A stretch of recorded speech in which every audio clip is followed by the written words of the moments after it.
ഒരു തലമുറ ഭൂമിയിലേക്ക് ജനിക്കുന്നത്. എന്നാൽ കാലങ്ങൾ കഴിയുമ്പോൾ, കാലത്തിന്റെ ദൈർഘ്യങ്ങൾ അബദ്ധവശാൽ മുൻപോട്ട് കാലങ്ങൾ കഴിഞ്ഞു പോകുമ്പോഴും ആ കുഞ്ഞ് ജനിച്ച് ജീവിച്ച് പ്രായപൂർത്തിയായി അല്ലെങ്കിൽ തലയിൽ ജടയാടകൾ നരച്ചു പിടിക്കുമ്പോൾ, അല്ലെങ്കിൽ ആ മനുഷ്യന്റെ ഹൃദയത്തിന്റെ അന്തർത്തളങ്ങളിൽ അവന്റെ അകത്ത് ഭരിക്കപ്പെടുന്ന ഒരു ചിന്തയുണ്ട്, മരണശേഷം എന്റെ ജീവിതം എവിടെ ചെന്നെത്തും. Praise the Lord. രക്ഷിക്കപ്പെട്ട് സ്നാനപ്പെട്ട ദൈവകൃപയിൽ വിശുദ്ധിയിലും വേർപാടിൽ ജീവിക്കുന്ന ദൈവജനത്തിന് ഭയപ്പെടേണ്ട ആവശ്യമില്ല, അവന് പേടിക്കേണ്ട ആവശ്യമില്ല. അവൻ രക്ഷിക്കപ്പെട്ടവനാണെങ്കിൽ, അവൻ ദൈവത്തെ അറിഞ്ഞവനും അറിഞ്ഞവളോ ആണെങ്കിൽ, പ്രമാണപ്രകാരം ഹല്ലേലൂയ വിശുദ്ധിയിലും വേർപാടിൽ ജീവിക്കുന്നവനും ജീവിക്കുന്നവളുമാണെങ്കിൽ, ഇന്ന് പകൽക്കാലം ഞാനൊരു കാര്യം സ്വധൈര്യം വിളിച്ചു പറയട്ടെ, എന്റെ കുഞ്ഞ്, നീ ഭാരപ്പെടേണ്ട, നീ ഭയക്കണ്ട, നീ പേടിക്കണ്ട. ഇന്നത്തെ പകൽക്കാലം നിന്റെ കണ്ണടഞ്ഞാൽ നിന്റെ കരത്തോട് മറ്റൊരു കരം ചേർത്ത് പിടിക്കുന്ന ഒരു അരിമനാഥനെയാണ് ഇന്ന് പകൽക്കാലം നാം ആത്മാവിൽ ആരാധിക്കുന്നത്. Praise the Lord. ഹല്ലേലൂയ. അതുകൊണ്ടല്ലേ പാട്ടുകാരൻ വിശുദ്ധ സുവിശേഷത്തിൽ എഴുതി വെച്ചിരിക്കുന്നത്, ലോകത്തിൽ നിങ്ങൾക്ക് കഷ്ടമുണ്ട് എങ്കിലും ധൈര്യപ്പെടുവിൻ, ഞാൻ ലോകത്തെ ജയിച്ചിരിക്കുന്നു. ഒരേ ഒരു വ്യക്തി മാത്രമേ പറഞ്ഞിട്ടുള്ളൂ, ലോകത്തിൽ നിങ്ങൾക്ക് കഷ്ടമുണ്ട്. ഒരേ ഒരു വ്യക്തി മാത്രമേ പറഞ്ഞിട്ടുള്ളൂ, ഞാൻ ലോകത്തെ ജയിച്ചിരിക്കുന്നു. അത് നാം സേവിക്കുന്ന നമ്മുടെ അരിമമണവാളനായ കർത്താവാണ്. ആ കർത്താവ് ഇന്ന് പകൽക്കാലം പറയുകയാണ്, വാർദ്ധക്യം നരമുള്ള കാലത്തോളം അതിന്റെ തലയിലെ മുടി നരച്ചാൽ അതൊന്ന് പൊഴിഞ്ഞു പോയാലും നീ ഭാരപ്പെടേണ്ട കുഞ്ഞെ. നിന്റെ കരം തളരാതെ, നിന്റെ ശരീരം ബലഹീനമാക്കപ്പെടുമ്പോഴും, നിന്റെ ശരീരം ക്ഷയിക്കുമ്പോഴും, നിന്റെ തൊലി ചുറ്റി ചൊളിയുമ്പോഴും, അതിനെ നീ വ്യാപരിക്കുന്ന, അതിനെ ചേർത്ത് പിടിക്കുന്ന, അതിനെ ബലവത്താക്കുന്ന, അതിനെ ബലപ്പെടുത്തുന്ന ഒരു അരിമനാഥന്റെ കരമുണ്ടല്ലോ, അത് എന്റെ മേലും നിന്റെ മേലും ഞാനും നീയും അറിയാതെ വ്യാപരിക്കുന്നുണ്ടെന്ന് ബോധ്യം തന്നെ കൊണ്ടേല് നീ ഭാരപ്പെടേണ്ട, നീ പേടിക്കണ്ട. ഇന്ന് നിന്റെ ആത്മാവ് നിന്റെ അകത്തുനിന്ന് മാറ്റപ്പെട്ടാൽ അവന് എത്തിക്കേണ്ട ഇടത്തെത്തിക്കുവാൻ നമ്മുടെ വിശ്വസ്തനായ കർത്താവിന് കഴിയും. മാതാവിനെ പറ്റി ഒന്ന് രണ്ട് വാക്കുകൾ പറഞ്ഞിട്ട് ഓടിപ്പോകാൻ താല്പര്യപ്പെടുകയാണ്, കാരണം സമയത്തിന്റെ ദൈർഘ്യം എന്നെ പീഡിപ്പിക്കുന്നു. ഒരു മാതാവിനെ പറ്റി പറയുകയാണെങ്കിൽ, എന്റെ അമ്മായിമ്മ ആയിരുന്നില്ല, മറിച്ച് എനിക്ക് നല്ലൊരു അമ്മയായിരുന്നു. എന്നെ അറിയുന്നവർക്ക് അറിയാം, എനിക്ക് മാതാവുണ്ടായിരുന്നു. ചില വർഷങ്ങൾക്ക് മുൻപ് ലോകത്തിൽ നിന്നാണ് വഴി മാറ്റപ്പെട്ടു. എന്റെ ചെറുപ്രായത്തിന് പിതാവും മാറ്റപ്പെട്ടു. എന്നാൽ ഞാൻ പ്രിയപ്പെട്ടതുമായ വിവാഹബന്ധം കഴിഞ്ഞ അന്ന് മുതൽ എനിക്ക് നല്ലൊരു മാതാവിനെ കർത്താവ് തരുവാനിടയായി തീർന്നു. മറിച്ചും ആ മാതാവിന്റെ എല്ലാവരും പല കാര്യങ്ങൾ പറഞ്ഞുവെങ്കിലും എന്നെ ആ മാതാവിന്റെ ചിത്രം തന്ന ഒരു ചിത്രം ഇതാണ്. എത്രയൊക്കെ സമയം, എവിടൊക്കെ സമയം ചെലവഴിച്ചാലും കിടക്കുന്നതിന് മുൻപ് കിടക്കയിലിരുന്നു കൊണ്ട് പ്രാർത്ഥിച്ച് കണ്ണുനീരൊഴുക്കാതെ ആ മാതാവ് ഒരന്തി പോലും ഉറങ്ങിയിട്ടില്ല. ലോകത്ത് എന്തൊക്കെ നേടിയെന്ന് പറഞ്ഞാലും ദൈവത്തോട് കുറ്റമറ്റ മനസ്സാക്ഷി പുലർത്തുവാൻ കഴിയുമെങ്കിൽ അതിനേക്കാൾ മറ്റൊരു ഭാഗ്യമില്ല എന്ന് ആ മാതാവിൽ കൂടി തിരുവചനത്തിൽ കൂടി എന്നെ ഓർമ്മിപ്പാനിടയായി. ഓട്ടെ, പെട്ടെന്ന് വചനത്തിലേക്ക് കടന്നു പോകാൻ ആഗ്രഹിക്കുന്നു. കുരിന്ത്യർ ലേഖനത്തിൽ ഇപ്രകാരം പറയുന്നു, കൂടാരം, ആരും എടുക്കേണ്ട സമയമില്ലാത്തതുകൊണ്ട് പെട്ടെന്ന് പറഞ്ഞു പോയി അഭിവാചകം പോലെ, കൂടാരമാകുന്ന ഞങ്ങളുടെ ഭൗമ ഭവനം അഴിഞ്ഞു പോയാൽ കൈപ്പണിയല്ലാത്തതും നിത്യവുമായ ഒരു വാസസ്ഥലം ഞങ്ങൾക്കുണ്ടെന്ന് ഞങ്ങൾ അറിയുന്നു. Praise the Lord. ഹല്ലേലൂയ. നമുക്കറിയാം, ഇവിടെ കുഞ്ഞുകൾ ഇരിപ്പുണ്ട്, യൗവനക്കാർ ഇരിപ്പുണ്ട്, വാർദ്ധക്യത്തിലേക്ക് കടന്നു വരുന്നവർ ഇരിപ്പുണ്ട്, വാർദ്ധക്യത്തിൽ എത്തിയവർ ഇരിപ്പുണ്ട്. അടുത്ത സ്റ്റെപ്പ് എന്റെ എന്താകും, എങ്ങനെയാകും, എവിടെയാകുമെന്ന് അങ്കലാപ്പിലായിരിക്കുന്നവരൊക്കെ ഇതിന്റെ നടുവിൽ എന്നെ കേൾക്കുന്നുണ്ടെങ്കിലും വിശുദ്ധനായ പൗലോസ് പറയുകയാണ്, കൂടാരമാകുന്ന ഞങ്ങളുടെ ഭൗമ ഭവനം അഴിഞ്ഞു പോകും കേട്ടോ, അഴിഞ്ഞു പോകും. അതിനൊരു മാതൃകയാണ് കഴിഞ്ഞ ദിവസം മറുപടി മാറ്റപ്പെട്ട എന്റെ മാതാവ്, നമ്മുടെ മാതാവ്. കൂടാരമാകുന്ന ഭൗമഭവനം അഴിഞ്ഞു പോയാൽ, അല്ലെങ്കിൽ ഇനി നാം അറിയുന്ന ഒരു കാര്യമാണ്, കൈപ്പണി അല്ലാത്തതും നിത്യവുമായ ഒരു വാസസ്ഥലം നമ്മൾക്ക് സ്വർഗത്തിലുണ്ടെന്ന് അറിയുന്നു. Praise the Lord. ഹല്ലേലൂയ. ഞാൻ അതിനെപ്പറ്റി ചില കാര്യങ്ങൾ മാത്രം പറയാൻ താല്പര്യപ്പെടുകയാണ്. കൂടാരവും ഭവനവും ഒന്ന് തന്നെയാണ്. ഏതാണ് കൂടാരം, ഏതാണ് ഈ ഭൗമഭവനം? ഇത് നമ്മുടെ ശരീരത്തെയാണ് പൗലോസ് അപ്പോസ്തലൻ നമ്മെ ഓർമ്മിപ്പിക്കുന്നത്. ഇതിനകത്ത് പല രൂപത്തിലും പല ഭാവത്തിലും വണ്ണം കുറവുള്ളവരുണ്ട്, വണ്ണം കൂടുതലുള്ളവരുണ്ട്, പല രൂപത്തിലും പല മോഡലും പല മെത്തഡിലുള്ളവരൊക്കെ ഇതിനകത്ത് എന്നെ കേൾക്കുന്നുണ്ടെങ്കിലും പൗലോസ് ഒറ്റ പേരെ അതിൽ പറയുന്നുള്ളൂ. അത് കൂടാരമാ, അത് ഭൗമ ഭവനമാ, അത് മന്ദിരമാ, അത് ആലയമാ, അത് ഭവനമാ. അല്ലെങ്കിൽ എന്തൊക്കെ പറഞ്ഞാലും നമ്മൾ എത്രത്തോളം ഇതിനെ മോടി പിടിപ്പിച്ചാലും എത്രത്തോളം നല്ല വസ്ത്രം ഇട്ട് ഇതിനെ മോഡിഫിക്കേഷൻ ചെയ്താലും പൗലോസ് പറഞ്ഞ ഒറ്റ ഭാഗമേ എനിക്ക് പറയാനുള്ളൂ. ഈ കൂടാരമാകുന്ന ഭൗമഭവനം ഇത് അഴിഞ്ഞു പോകുന്നതാ, ഇത് നിത്യമായി നിലനിൽക്കുന്നതല്ല. ഒന്നും കൂടെ പറഞ്ഞു കഴിഞ്ഞാൽ ഈ ലോകത്ത് നാം ജീവിക്കുമ്പോൾ നാം വാടകയ്ക്കാണ് താമസിക്കുന്നത്. എത്ര പേർക്ക് പ്രത്യാശയുണ്ട്? എത്ര പേർക്ക് പ്രത്യാശയുണ്ട്? ഇന്ന് ഹല്ലേലൂയ, ഞാൻ ഈ കുണ്ട്രയിലായിരിക്കുമ്പോൾ പഞ്ചായത്തിലെ പലവിധമായ കാര്യങ്ങൾ കടന്നു പോകുമ്പോൾ എന്നോട് പലപ്പോഴും പലരും പറഞ്ഞൊരു കാര്യമുണ്ട്, അല്ലെ ദേവദാസനെ, എനിക്കൊരു ഭവനമില്ല. പഞ്ചായത്തിൽ പലപ്പോഴായിട്ട് അപേക്ഷ കൊടുത്തിട്ട് ഒരു ഭവനത്തിന് അപേക്ഷ കൊടുത്തിട്ട് ഇന്നുവരെ ഒരു ഭവനത്തിന് വേണ്ടി അടിസ്ഥാനം ഇടുവാൻ പോലും എനിക്ക് കഴിഞ്ഞിട്ടില്ല. ഒന്ന് റിക്വസ്റ്റ് ചെയ്യണമെന്ന് പലപ്പോഴും പലരും എന്നോട് പറഞ്ഞിട്ടുണ്ട്.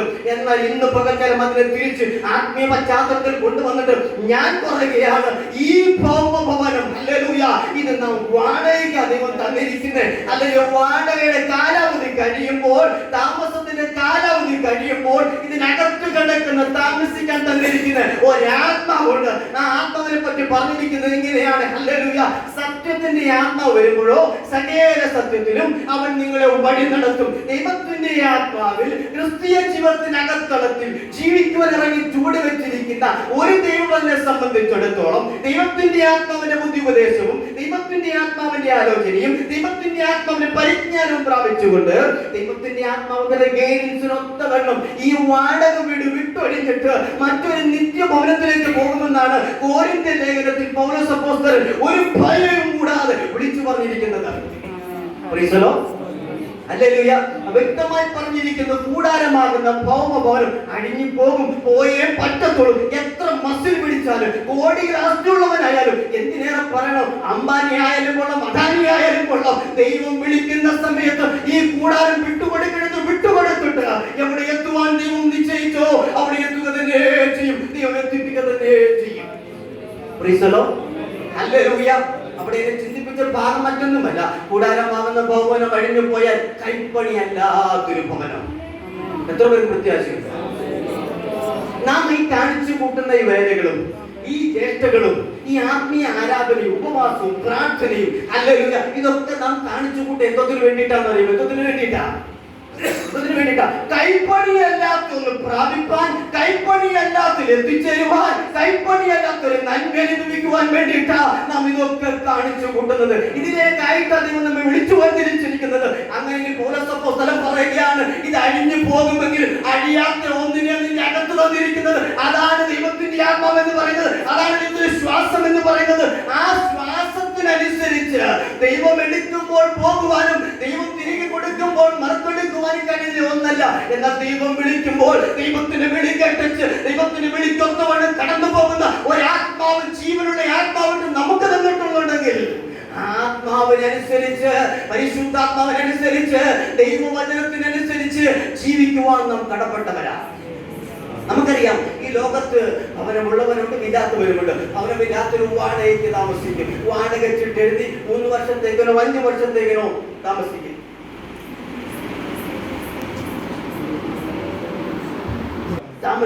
ഒരു എഗ്രിമെന്റ് വെക്കും. ഇത് വെക്കുന്നേ വീട്ടിലെല്ലാം അടിച്ചു വാരി വൃത്തിയാക്കി വീടിന്റെ കംപ്ലൈന്റ് കാര്യങ്ങളൊന്നും ഉണ്ടാകാതെ തക്ക സമയത്ത് പറഞ്ഞിരിക്കുന്ന എമൗണ്ട് വാടകയായിട്ട് എവിടെ എത്തിക്കണം? ഉടമസ്ഥരുടെ കയ്യിൽ. കർത്താവ് ഇതുവരെ ചോദിച്ചിട്ടാണോ വിട്ടേ? വാടക പറഞ്ഞിട്ടാണോ വിട്ടേ? വാടക തുക നിന്റെ അടുത്ത് പറഞ്ഞിട്ടാണോ വിട്ടേ? നിന്നെ കൊണ്ട് എഗ്രിമെന്റ് എഴുതിപ്പിച്ചിട്ടാണോ വിട്ടേ? ആണോ?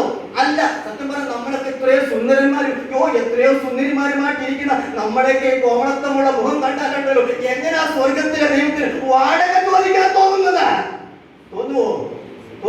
തോന്നുകയല്ല. കാരണം എന്താണെന്നറിയാമോ? അവന്റെ രക്തം കൊടുത്ത് വിലയ്ക്ക് വാങ്ങിയ സഭയാ. അതുകൊണ്ട് സ്വർഗം ഇന്ന് പകൽക്കാലം വാടക ചോദിക്കുകയല്ല, വാടക ചീട്ടല്ല ചോദിക്കുന്നത്. രക്തത്തിന്റെ വിലയാണ് നീ എങ്കിൽ പ്രമാണം എന്ത് പറയുന്നുവോ, പ്രമാണം എന്ത് നിഷ്കർഷിക്കുന്നുവോ, ആലോചന എന്ത് കേൾക്കുന്നുവോ അതിന് മറുത്തു മത്സരിക്കാതെ, അതിന് വിപരീതമായിട്ട് നിൽക്കാതെ ദൈവത്തിന്റെ വചന പ്രകാരം പൗലോസ് വിളിച്ചു പറയുകയാണ്, അതുകൊണ്ട് വല്ലപ്പോഴും ഒഴുകി പോകാതിരിക്കേണ്ടതിന് ശ്രദ്ധയോടെ കരുതിക്കൊള്ളുവാനിടയാകണം. ഞാനിവിടെ ദിവസഭയോടെ കർത്താവിനെ സ്തുതിക്കുന്നു. ഞാൻ വിവാഹത്തിന്റെ കഴിഞ്ഞ കാലഘട്ട ദിവസങ്ങളിൽ കടന്നു വരുവാനും ശുശ്രൂഷയ്ക്കുമായി ഒരുപാട് അവസരങ്ങൾ ലഭിക്കുവാനിടയായിരുന്നു. എന്നാൽ ഇന്ന് പകൽക്കാലവും കഴിഞ്ഞ ദിവസങ്ങളിലൊക്കെ പ്രിയ കർത്തൃദാസനെ ദിവസഭയും കണ്ടപ്പോൾ വളരെ ഒത്തിരി സന്തോഷമുണ്ട്. കാരണം ഒരു അനുഗ്രഹിക്കപ്പെട്ട ഒരു കർത്തൃദാസനെ ദിവസഭയ്ക്ക് കർത്താവ് തരുവാനിടയായി തീർന്നു. കാരണം വേണ്ടുന്ന കാര്യങ്ങളിലൊക്കെ തന്മയത്വത്തോടെ ദൈവം കൊടുത്ത് കൃപയ്ക്കൊത്തവണ്ണം ദൈവസഭയെ പരിപാലിക്കുന്ന ഒരു അനുഗ്രഹിക്കപ്പെട്ട കർത്തൃത്വത്തിനോട് ഞാൻ കർത്താവിനെ സ്തുതിക്കുകയാണ്. അതുപോലെ തന്നെ ഏൽപ്പിക്കപ്പെട്ടിരിക്കുന്ന ആളുകളെയും കർത്താവിന്റെ കൃപയ്ക്കൊത്തവണ്ണം താൻ പരിപാലിക്കുന്നല്ലോ. വീണ്ടും കർത്താവിന്റെ കർത്തൃത്വത്തിന് ദൈവം പകരട്ടെ എന്ന് ഈ തരത്തിൽ ഓർക്കുകയാണ്, പ്രാർത്ഥിക്കുന്നു. പൗലോസ് പറയുകയാണ്, ഈ വാടക വിട്ടിട്ട് താമസിക്കുന്നിടത്തോളം കാലം വാടകയല്ല ദൈവം ചോദിക്കുന്നത്, വാടക ചിട്ടകൾ നിർബന്ധിക്കുന്നത്, മറിച്ച് ഒരു പ്രമാണമുണ്ട്. ഏതാണ് പ്രമാണം? പഴയ നിയമത്തിലേക്ക് ഓടിപ്പോയാൽ അല്ലെങ്കിൽ ആവർത്തന പുസ്തകം, പുറപ്പാട് പുസ്തകം പഠിക്കുമ്പോൾ മോശയ്ക്ക് ദൈവം 10 കൽപ്പന കൊടുത്തു. ഏതൊക്കെയാ 10 കൽപ്പന? അറിയുന്നവരോട് അറിയാത്തവരോട് പോകട്ടെ, പറയാൻ താല്പര്യപ്പെടുന്നില്ല. എന്നാൽ അതിനകത്ത് 10 കൽപ്പനയ്ക്കകത്ത് മനുഷ്യൻ ദൈവത്തോടും മനുഷ്യൻ മനുഷ്യരോടും മനുഷ്യൻ തന്നോടും ചെയ്യേണ്ട പല കാര്യങ്ങളിൽ 10 കൽപ്പനയ്ക്കകത്ത് ദൈവം ആടാക്കി വെച്ചിരിക്കുന്നു. അത് മോശയിലൂടെ കൊടുത്തതാണ്. എന്നാൽ പുതിയ നിയമത്തിൽ വന്നപ്പോഴും അതിന് വലിയ വ്യത്യസ്തമായ ചിത്രങ്ങളൊന്നും ദൈവം കൊടുക്കുന്നില്ല. എങ്കിലും പറയുന്നു, ഞാനല്ലാതെ മറ്റൊരു ദൈവം നിനക്കുണ്ടാകരുത്. ആമേൻ. ഞാനല്ലാതെ മറ്റൊരു ദൈവം നിനക്കുണ്ടാകരുത്. ആരെന്താ പറഞ്ഞേ? പഴയ നിയമത്തിലെ അല്ലെ വീണ്ടെടുക്കപ്പെട്ട ഇസ്രായേൽ ജനത്തോടല്ല പറഞ്ഞത്, രക്ഷിക്കപ്പെട്ട സഭയോടാ പറഞ്ഞത്. രക്ഷിക്കപ്പെട്ട സഭയോടാ പറഞ്ഞത്. ഇന്ന് പകൽക്കാലം കർത്താവിന്റെ വരവ് താമസിയാതെ കടന്നു വന്നാൽ ഇന്ന് പകൽക്കാലം പോകുമെന്ന് എത്ര പേർക്ക് പ്രത്യാശയുണ്ട്. ആ പ്രത്യാശയുള്ളവർക്കായി ഞാൻ വാട്ടുകയാണ്. വചനം വിളിച്ചു പറയുന്നു, ഞാനല്ലാതെ മറ്റൊന്നും നിനക്കുണ്ടാകരുത്. ഒന്നുകൂടെ എടുത്ത് ചോദിച്ചു കഴിഞ്ഞാൽ, എന്റെ കൊച്ചുപദേശി അങ്ങനെയാണെങ്കിൽ എന്റെ ഭർത്താവോ, എന്റെ ഭാര്യയോ, എന്റെ മക്കളോ, എന്റെ സമ്പത്തോ, എന്റെ വീടോ, ഇതൊക്കെ ദൈവം ഇതൊക്കെ നിനക്ക് തന്നതാ. പക്ഷെ ഒരു കാര്യം ഓർത്തോണം, ഈ ലോകത്തിൽ ഞാനും നീ വാടക താമസിക്കുന്നത്. എന്റെ നിന്റെ കാലാവധി എപ്പോ തീരുമെന്നോ അതിനെപ്പം ബ്രേക്ക് ഇടുമെന്നോ എനിക്കും നിനക്കും അറിയത്തില്ല. എങ്കിലും ഈ ലോകത്ത് പാർക്കുവാൻ എന്നെ നിന്നെ അനുവദിച്ച ഒരു ദൈവമുണ്ട്. ആ ദൈവം എന്ന് പറയുമ്പോ അതിനനുസരിച്ച് ജീവിക്കുവാനാ ഇന്ന് പകൽക്കാലം പ്രമാണം തന്നിരിക്കുന്നത്. ലോക മനുഷ്യൻ വാടകയ്ക്ക് വിടുന്നപ്പോൾ വാടക ചിട്ടിൽ നിൽക്കുമെങ്കിൽ സ്വർഗം ഒറ്റ ചിട്ടേ തന്നിട്ടുള്ളൂ. അത് വിശുദ്ധ വേദപുസ്തകമാണ്. ഈ ചിട്ടിനകത്ത് എന്ത് പറയുമ്പോ, ഇതിനകത്ത് എന്ത് എഴുതിയിരിക്കുന്നു, നീ എങ്ങനെ നടക്കുമെന്ന് പറഞ്ഞിരിക്കുന്നു, നീ എങ്ങനെ ഓടണമെന്ന് പറഞ്ഞോ, നീ എങ്ങനെ ഓടണമെന്ന് പറഞ്ഞോ, നീ എങ്ങനെ ആഹാരം കഴിക്കണമെന്ന് പറഞ്ഞോ, നീ എങ്ങനെ ഇടപെടണമെന്ന് പറഞ്ഞോ, നീ എങ്ങനെ ആരാധിക്കണമെന്ന് പറഞ്ഞോ, നീ എങ്ങനെ എന്ത് ചെയ്യണമെന്ന് വചനം നിഷ്കർഷിക്കുന്നുവോ അതുപോലെ നീ ആയില്ല എങ്കിൽ ഈ ലോകത്ത് കാണിച്ചു കൂട്ടുന്ന സകല ചേട്ടകളും അസ്തമിക്കുന്ന ഒരു ദിവസമുണ്ട്.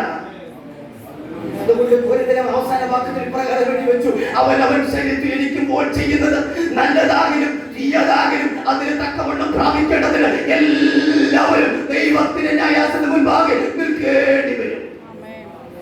ജാതിയോടല്ല പറഞ്ഞത്, വിജാതിയോടല്ല പറഞ്ഞത്, ഇംഗ്ലീഷുകാരനോട് ഇംഗ്ലണ്ടുകാരനോടല്ല പറഞ്ഞത്.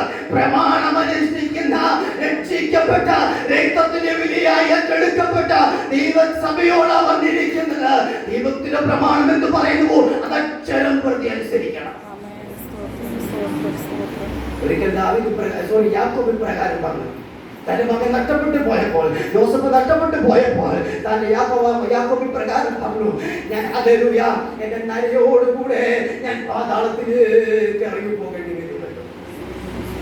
മകനെ അത്രത്തോളം ആത്മാർത്ഥമായി, ഹൃദയം കൊണ്ട് ആത്മാർത്ഥമായി, ആഴമേറിയ ഹൃദയത്തിലും ബന്ധം കൊണ്ട് സ്നേഹിച്ചൊരു പിതാവ് മകൻ നഷ്ടപ്പെട്ടു പോയപ്പോൾ തന്റെ ഹൃദയത്തിനകത്ത് മകൻ നഷ്ടപ്പെട്ട ആ വേദന സഹിക്കുവാൻ കഴിയാതെ തന്റെ മറ്റുള്ള കുഞ്ഞുങ്ങളോട് പറയുകയാണ്, അയ്യോ എന്റെ മകൻ നഷ്ടപ്പെട്ടു പോയി, എന്റെ മകൻ നഷ്ടപ്പെട്ടു പോയി, നീ അവനെ കാണുവാൻ കഴിയത്തില്ല, ഞാൻ അവന്റെ അടുക്കലോളം ചിന്തിക്കുകയല്ലാതെ അവൻ എന്റെ അടുക്കിലേക്ക് വരുന്നില്ലല്ലോ, ഓ എന്റെ നേരെ പാതാളത്തിലേക്ക് ഇറക്കി വിടേണ്ടി വരുമല്ലോ എന്ന് യാക്കോബ് പറഞ്ഞെങ്കിൽ അതിനേക്കാളും എത്രയോ അല്ലെങ്കിൽ അധികമായി പറയാൻ കഴിയുന്ന സ്വർഗത്തിൽ എനിക്കും നിനക്കും വേണ്ടി അല്ലെങ്കിൽ തങ്കിലെ ചോരതെന്ന് ദൈവം പറയുകയാണ്.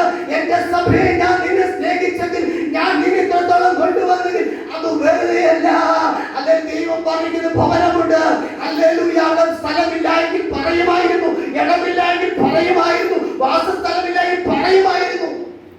അതല്ലേ യോഹന്നാൻ സുവിശേഷത്തിൽ എഴുതി വെച്ചത്, ഞാൻ നിങ്ങൾക്ക് വാസസ്ഥലം ഒരുക്കുവാൻ പോവുകയാണ്, ഒരുക്കിക്കൊണ്ടിരിക്കുന്നു. എന്റെ കാഴ്ചപ്പാട് ശരിയാണെങ്കിൽ എന്റെ അമ്മയുടെ വാസസ്ഥലം റെഡിയായിക്കൊണ്ടിരിക്കുന്നു. താൽക്കാലികമായ ഒരു വാസസ്ഥലത്തേക്ക് എന്റെ അമ്മ ശ്രമിക്കുന്നു.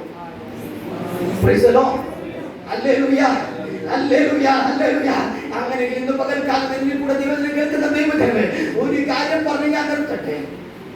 പൗലോസിന്റെ കാഴ്ചപ്പാടും നമ്മുടെ കാഴ്ചപ്പാടുകൾക്ക് ഒത്തിരി അന്തരമൊന്നുമില്ല. പക്ഷെ പൗലോസിന്റെ കാഴ്ചപ്പാടിലേക്ക് കടന്നു വരണമെങ്കിൽ അല്ലെ പൗലോസ് ഇപ്രകാരം പറഞ്ഞു, ഞാൻ കർത്താവിൽ നിന്ന് പ്രാപിക്കുകയും. ഞാൻ കർത്താവിൽ നിന്ന് പ്രാപിക്കുകയും. പക്ഷെ പത്രോസിന് പറയുന്നത് ഞാൻ കർത്താവിൽ നിന്ന് പ്രാപിച്ചതല്ല, മറിച്ച് ഞാൻ കർത്താവിന് എന്ത് ചെയ്തതാ, അവന്റെ മാർവോട് ചാരിയതല്ല, അവനോട് പറ്റിയതാ. പക്ഷെ പൗലോസ് അപ്പോസ്തലൻ പറയും, ഞാൻ കർത്താവിൽ നിന്ന് പ്രാപിച്ചതാ ഞാൻ പറയുന്നത്, ഞാൻ കർത്താവിൽ നിന്ന് നേടിയതാ ഞാൻ പറയുന്നത്, ഞാൻ അവന്റെ കയ്യിൽ നിന്ന് ഹല്ലേലൂയ വാങ്ങിച്ചെടുത്തതാ ഞാൻ പറയുന്നത്. അതുകൊണ്ട് പൗലോസ് അപ്പോസ്തലൻ പറയുകയാണ്, കൂടാരമാകുന്ന ഞങ്ങളുടെ ഭൗമഭവനം അഴിഞ്ഞു പോയാൽ കൈപ്പണിയല്ലാത്ത നിത്യമായ ഒരു വാസസ്ഥലം ഞങ്ങൾക്ക് സ്വർഗത്തിലുണ്ടെന്ന് ആ വാസസ്ഥലത്തിലേക്ക് പോകുവാനാ ഈ ലോകത്ത് ഒരുപാട് ആൾക്കാരെ പോലെ നാം ഓരോരുത്തരും ജീവിക്കുന്നത്. ഇന്നല്ലെങ്കിൽ നാളെ 10 പറഞ്ഞ് 70 അല്ലെങ്കിൽ 80 സംവത്സരം കഴിയുമ്പോൾ നാം ഈ ലോകം വിട്ടു പോകേണ്ടവരാ, പോയേ പറ്റത്തുള്ളൂ. അങ്ങനെ പോയെങ്കിൽ മാത്രമേ ദൈവം നമുക്ക് വേണ്ടി ഒരുക്കി വെച്ചിരിക്കണം ആ വാസസ്ഥലം പ്രവേശിക്കുവാനും ദൈവത്തോടെ വസിക്കുവാനും നമുക്ക് കഴിയത്തുള്ളൂ. അല്ലെങ്കിൽ എത്രത്തോളം സമയത്ത് ദിവസം നാം അറിയിച്ചുകൊണ്ട് ദിവസത്താൻ താഴെ നമ്മളെല്ലാവരെയും അനുഗ്രഹിക്കുക.